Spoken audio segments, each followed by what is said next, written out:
თავი მეათე.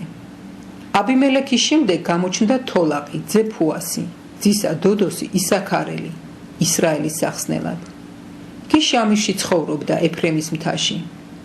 საჯულობდა ისრაელზე 23 წელი. მერე მოკვდა და შამირში დამარხეს. მის შემდგომ გალაადელი იაირი გამოჩნდა და მსაჯულობდა ისრაელზე 22 წელი.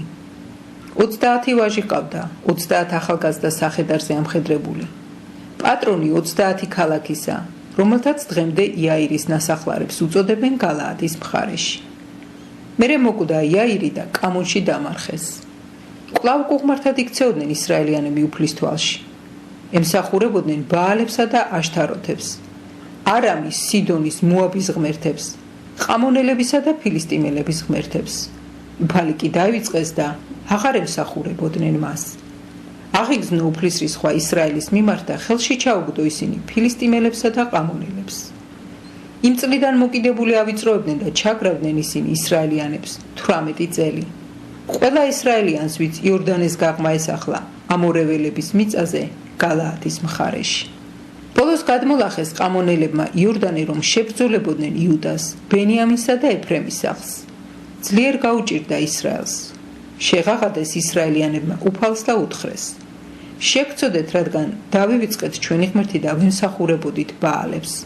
უთხრა უფალმა ისრაელიანებს: ხომ მიხსნიხართ ეგვიპტისგან, ამორეველთაგან, ყამონიანთაგან და ფილისტიმელთაგან, ციდონელები, ამალეკი და მაყონი გავიწროებდნენ და როცა კი შემოგიღაღადებიათ ჩემთვის, ხომ მიხსნიხართ მათი ხელიდან?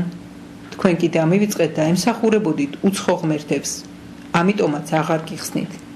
წადით და შეღაღადეთ თქვენს მიერ არჩეულ ღმერთებს, მათ გიხსნან თქვენს გასაჭირში. უთხრეს ისრაელიანებმა: შევცოდეთ, გვიყავ რაც გენებოს, ოღონდ დღეს გვიხსენი. უარყვეს უცხო ღმერთები და უფლის მსახურებას შეუდგნენ. ვეღარ აიტანა მისმა სულმა ისრაელის ტანჯვა. შეიყარნენ ყამონიანები და გალაადში დაბანაკდნენ. შეიყარნენ ისრაელიანებიც და მიცვაში დაბანაკდნენ. თქვეს ერთმანეთში ხალხმა და გალაადის მთავრებმა.